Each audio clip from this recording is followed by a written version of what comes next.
ನಮಸ್ಕಾರ, ನೀವು ನೋಡ್ತಾ ಇದ್ದೀರಾ ಶ್ರೀ ಮಾರಿಕಾಂಬಾ ಡಿಜಿಟಲ್ ಟಿವಿ. ನಾನು ಕೀರ್ತಿ ಶೆಟ್ಟಿ. ಉತ್ತರ ಕನ್ನಡ ಜಿಲ್ಲೆಯಾದ್ಯಂತ ಕಳೆದ 2 ತಿಂಗಳಿಂದ ಅಬ್ಬರಿಸಿದ್ದ ಮಳೆ ಇನ್ನೇನು ಕಡಿಮೆ ಆಯಿತು ಎನ್ನುವಾಗಲೇ ಕರಾವಳಿ ಭಾಗದಲ್ಲಿ ಸಮುದ್ರ ಪ್ರಕ್ಷುಬ್ಧವಾಗಿದೆ. ಈ ತಿಂಗಳ ಮೊದಲ ದಿನದಿಂದ ಚಿಗುರೊಡೆದಿದ್ದ ಮೀನುಗಾರಿಕೆಗೆ ಬ್ರೇಕ್ ಬಿದ್ದಿದೆ. ಈ ಕುರಿತು ಒಂದು ರಿಪೋರ್ಟ್ ಇಲ್ಲಿದೆ. ಪ್ರಕ್ಷುಬ್ಧವಾದ ಅರಬ್ಬಿ ಸಮುದ್ರ.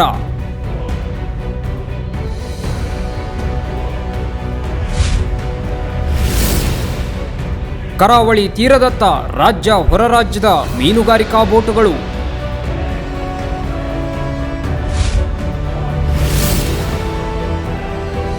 ಇನ್ನು 3 ದಿನ ಮಳೆಯ ಸೂಚನೆ ನೀಡಿರುವ ಹವಾಮಾನ ಇಲಾಖೆ.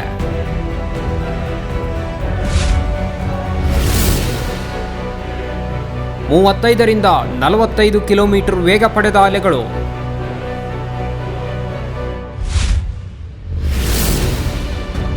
ಆಳ ಸಮುದ್ರದ ಮೀನುಗಾರಿಕೆ ಬಂದ್.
ಒಂದೆಡೆ ಅಬ್ಬರಿಸುತ್ತಿರುವ ಕಡಲು, ಮತ್ತೊಂದೆಡೆ ಬಂದರಿನಲ್ಲಿ ಲಂಗೂರು ಹಾಕಿದ ನೂರಾರು ಬೋಟುಗಳು. ಹೌದು, ಈ ದೃಶ್ಯ ಉತ್ತರ ಕನ್ನಡ ಜಿಲ್ಲೆಯ ಕರಾವಳಿಯದ್ದು. 2 ತಿಂಗಳಿಂದ ಅಬ್ಬರಿಸಿ ಬೊಬ್ಬೆರೆದ ಮಳೆ ಇನ್ನೇನು ಕಡಿಮೆಯಾಯಿತು ಎನ್ನುವಾಗಲೇ ಆಗಸ್ಟ್ 1ರಿಂದ ಮೀನುಗಾರಿಕೆಯು ಪ್ರಾರಂಭವಾಗಿತ್ತು. ಉತ್ತಮ ಮತ್ಸ್ಯ ಬೇಟೆ ನಿರೀಕ್ಷೆಯಲ್ಲಿದ್ದ ಮೀನುಗಾರರು ಸಮುದ್ರಕ್ಕಿಳಿದು ಮೀನುಗಾರಿಕೆ ಪ್ರಾರಂಭಿಸಿದ ಕೆಲವೇ ದಿನಗಳಲ್ಲಿ ಮೀನುಗಾರಿಕೆ ಬಂದ್ ಮಾಡುವ ಸ್ಥಿತಿ ಬಂದೊದಗಿದೆ. ಅಕ್ಟೋಬರ್ 24ರಿಂದ 26ರವರೆಗೆ ಮಳೆಯಾಗುವ ಸೂಚನೆಯನ್ನು ಹವಾಮಾನ ಇಲಾಖೆ ನೀಡಿದ್ದು, ಅರಬ್ಬಿ ಸಮುದ್ರದಲ್ಲಿ ವಾಯುಭಾರ ಕುಸಿತವಾಗಿ 35ರಿಂದ 45 ಕಿಲೋಮೀಟರ್ ವೇಗದಲ್ಲಿ ಅಲೆಗಳು ಏಳುತ್ತಿದ್ದು, ಆಳ ಸಮುದ್ರಕ್ಕೆ ತೆರಳಿದ ರಾಜ್ಯ ಹೊರ ರಾಜ್ಯದ ಮೀನುಗಾರಿಕಾ ಬೋಟುಗಳು ಬಂದರಿನಲ್ಲಿ ಲಂಗೂರು ಹಾಕುತ್ತಿವೆ.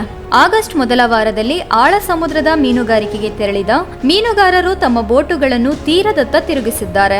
ಉತ್ತಮ ಮತ್ಸ್ಯ ಬೇಟೆಯ ನಿರೀಕ್ಷೆಯಲ್ಲಿ ಆಳ ಸಮುದ್ರಕ್ಕೆ ತೆರಳಿದ್ದ ಮೀನುಗಾರರಿಗೆ ವಾಯುಭಾರ ಕುಸಿತದಿಂದ ಮೀನುಗಾರಿಕೆ ನಡೆಸಲು ವಿಘ್ನವಾಗಿದೆ. ಹೀಗಾಗಿ ಇತ್ತ ಮೀನುಗಳಿಲ್ಲದೆ ಸುರಕ್ಷತೆಗಾಗಿ ಬಂದರಿನಲ್ಲಿ ತಮ್ಮ ಬೋಟುಗಳನ್ನು ಲಂಗೂರು ಹಾಕಿದ್ದು, ಈ ಬಾರಿ ಸಮುದ್ರದಲ್ಲಿ ಎದ್ದ ತೂಫಾನ್ನಿಂದ ಉತ್ತಮ ಮೀನುಗಳು ಸಿಗದೆ ನಷ್ಟ ಹೊಂದುವಂತಾಗಿದೆ. ಎಲ್ಲಿ ಹೋದರೂ ಮೀನುಗಳೇ ಸಿಗುತ್ತಿಲ್ಲ ಎನ್ನುತ್ತಾರೆ ಮೀನುಗಾರರು.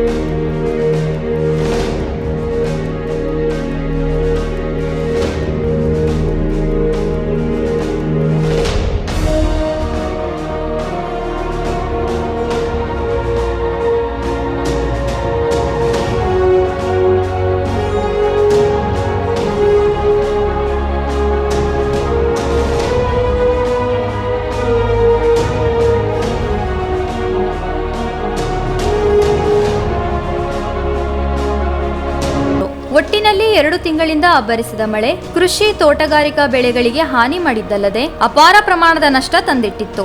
ಆದ್ರೆ ಇದೀಗ ಕಡಲ ಮಕ್ಕಳಿಗೂ ಮಳೆ ಸಂಕಷ್ಟ ತಂದೊಡ್ಡಿದ್ದು, ಉತ್ತಮ ಮತ್ಸ್ಯ ಬೇಟೆಯ ನಿರೀಕ್ಷೆಯಲ್ಲಿದ್ದ ಮೀನುಗಾರರು ಬರಿಗೈನಲ್ಲಿ ತೀರಾ ಸೇರುವಂತಾಗಿದೆ.